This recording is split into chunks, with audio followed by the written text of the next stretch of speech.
Hope you can see me from all the platforms. Thank you so much for joining me this morning. Just here to continue the productivity series.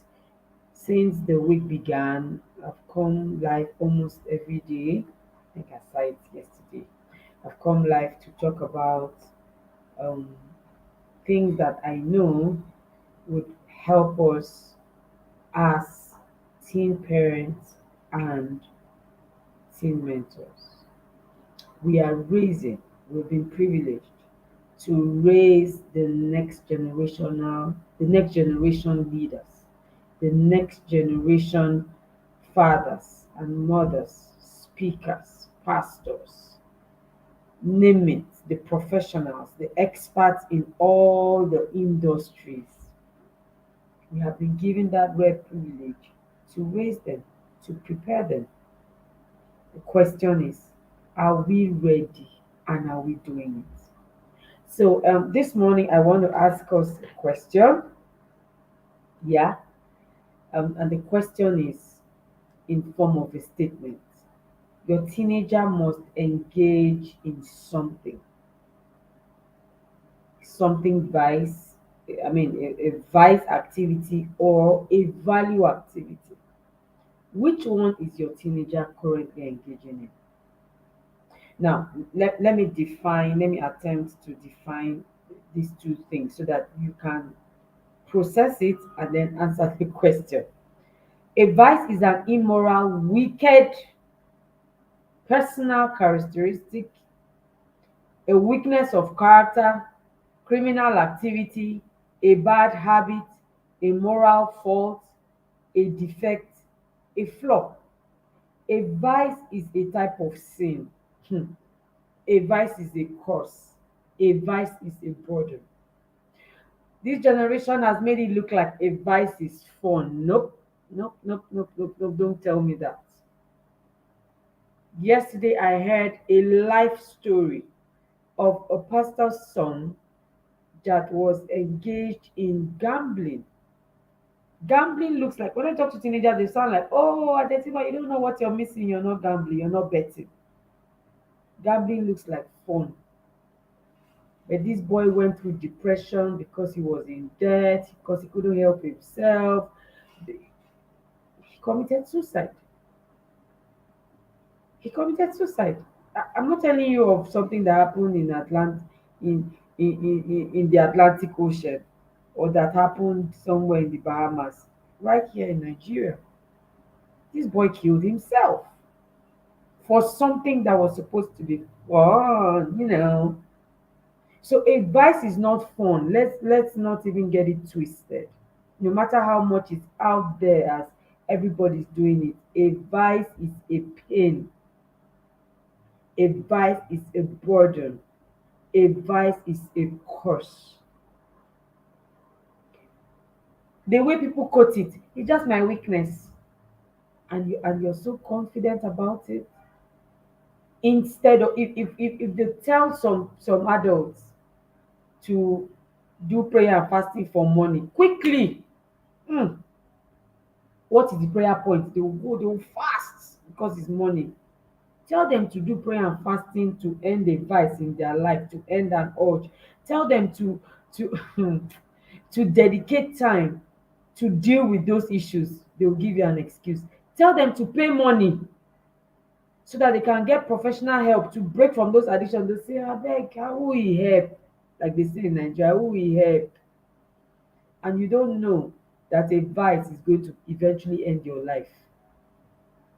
So some parents are giving excuses. "Yeah, it's just useful exuberance. It's going to be okay." And I think, don't worry, these things are not that deep. He will be fine. Last, everybody will be okay. You're deep.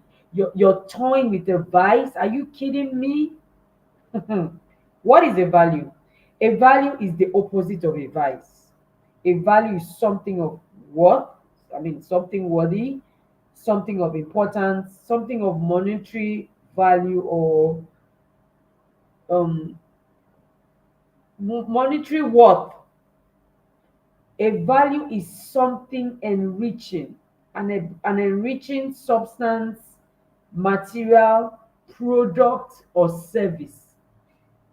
A vice could be an activity, but it must be an activity that is adding, that is giving solution, that is giving an answer, that is like an asset, that is something precious. That is what a value is.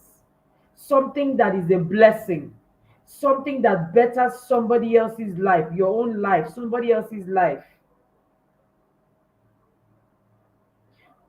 So when you do something valuable, you feel good, you feel fulfilled. You don't feel like you're in a trap, you don't feel like you're in a fix. You feel light, you feel like you can fly, you feel like you can soar. The fulfillment that comes with doing something valuable cannot be explained. And our children are not too young to understand that in life, the earth abhors, nature abhors vacuum. As long as you're on earth, nature will abhor vacuum. That means that every space must be filled by good or bad. So they must be conscious about the activity and that they engage in and the choices that they make part time. Guys, let me explain this.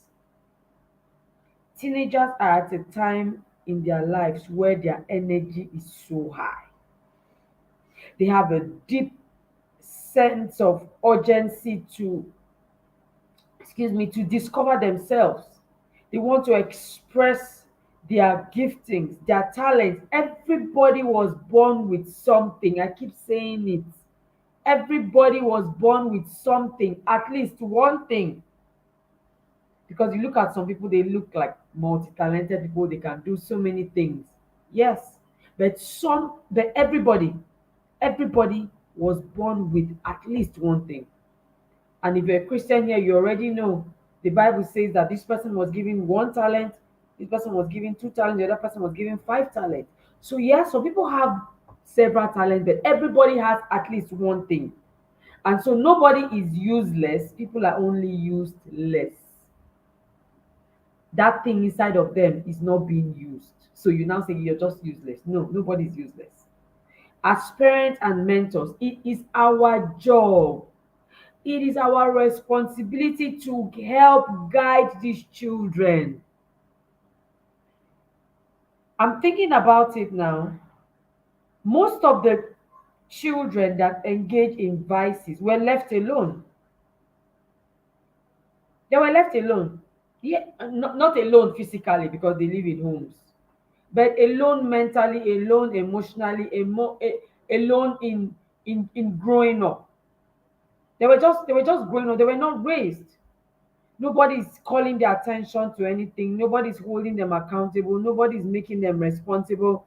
They are just allowed to do what they like. And this cuts across the entire, the social strata, rich, poor, middle class, is the same thing. The issue is not how much money you have. The issue is how much knowledge you have on what you're supposed to do as a parent. So let's forget about the money. Oh, I'm sending my child to the best of schools. Oh, I'm giving my child the best in life. That's not what we're talking about. Parenting education, where are you on it? Responsibility education. Education as a teenager, as a productive, responsible teenager, where are you on it? In as much as parents need education, teenagers also need education. They need to understand that they cannot move on in life, or they can't just make choices based on their feelings.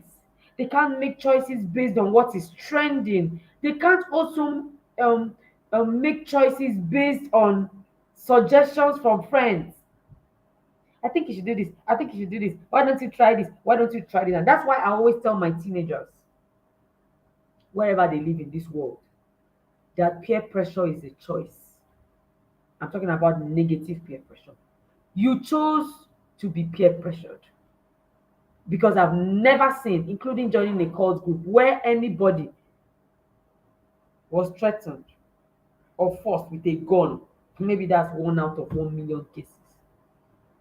You were compelled, you were coerced, you were psyched, like we say in Nigeria. You were scoped to do this bad thing. Nobody forced you. Some people would take weeks and days and months to try to get you to do the wrong thing. If you fall, you chose to eventually fall, to give in. I'm thinking about it now, and you join me think about it in this way.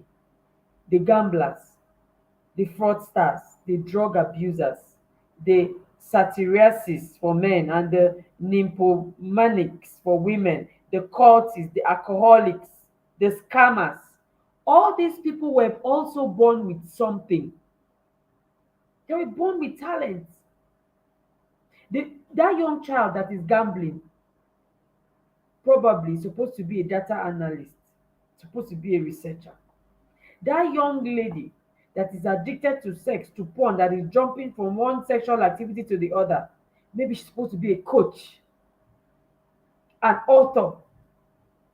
These vices that these children engage in is energy gone wrong, is talent gone bad.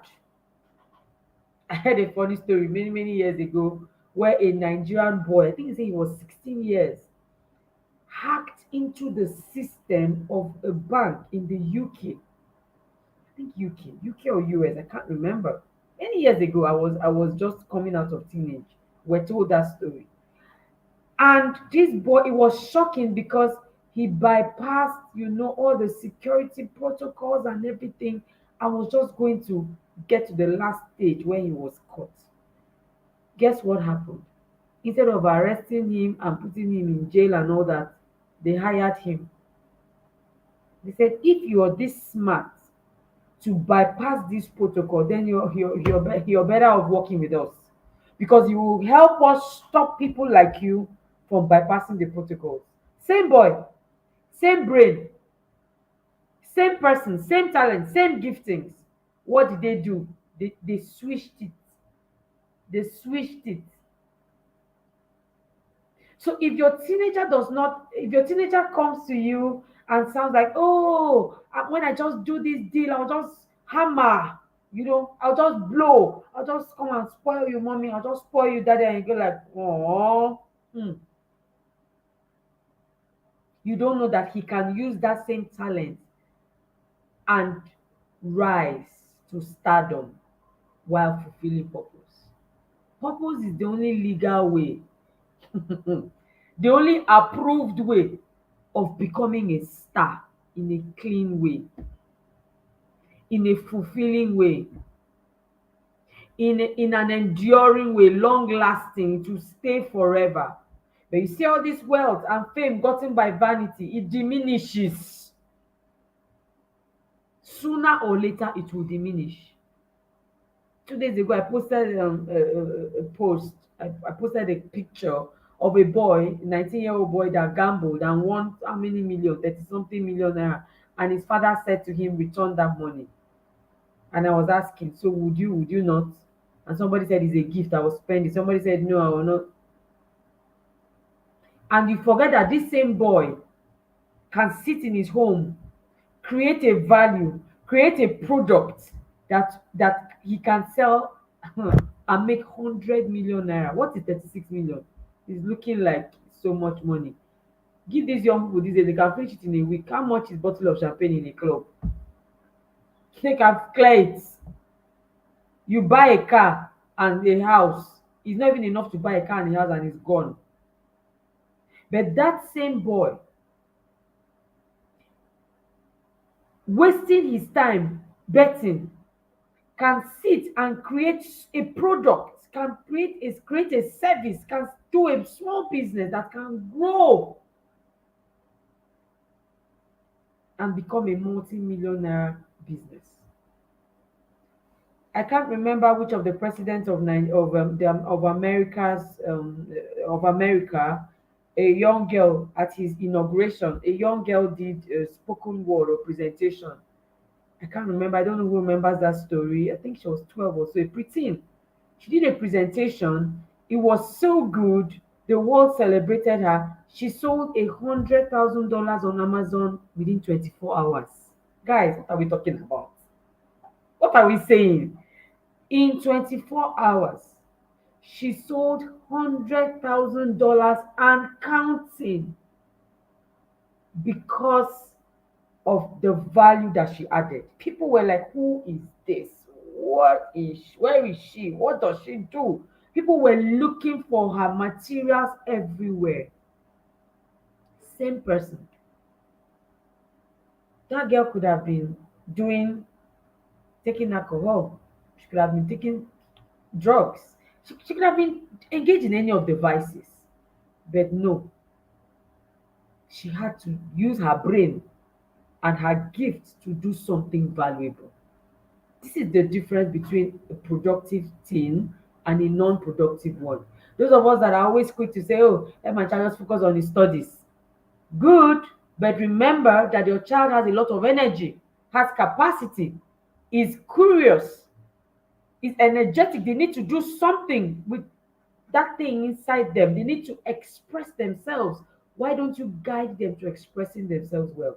It's a taboo for you to be one of my mentees and go to the higher institution without something to do aside to academics. It's a taboo. You would either buy, you would either sell, or you would write, or you would teach, but you would do something valuable. You have to. If you're the bookie one, you don't know how to do business, then do tutorials. One of my mentees just went to school, and that was what we agreed, because you have to report to me what you're doing in school. I'm not gonna let you go to the university, higher institution, to do what? Just to read. No. These guys have too much time. That's why they have time to go to club and do overnight somewhere, chilling and flexing after school. So you have to get to do something productive. If you don't, even if you don't want to do it as a business, right? Right. And why shouldn't you want to do it as a business? Building a financial empire starts at teen age. Yes, that's one of the topics for our teenagers at the Global Teens Conference on Sunday. If your teenager misses that session, is at your you lose. You lose, they lose. They lose more because the conference is for them. So let them start. There is no offense. Look, it doesn't take anything to write a good book and put it up on Amazon. It doesn't take anything. That free time that they're using to look around, we all went to university, guys. Don't forget that we all went to university. We went there and we knew that we had a lot of time. So what are your teenagers doing with their free time? What are they doing with their hobbies? What are they doing with their spare time? How can a teenager leave school, leave the city he's schooling and move to another city, and he's supposed to be in school? He doesn't have what to do. He doesn't have anything that he loves to do and is expressing. He's not adding value to anybody. Look, adding value to people is the sweetest, most rewarding thing that anybody can ever do. That you add value to somebody and the person says, oh, thank you, oh, God bless you, I'm so happy, thank you for helping me. Do you know that it gives you a high? It gives you a high that is higher than the high that comes from drugs. Let your children be focused on doing something that they love, that can bring them that high, that can bring them that joy, that can even bring them money in a clean way. Why do we want to deceive ourselves that, oh, teenagers, they are too young, they don't like money? Who told you?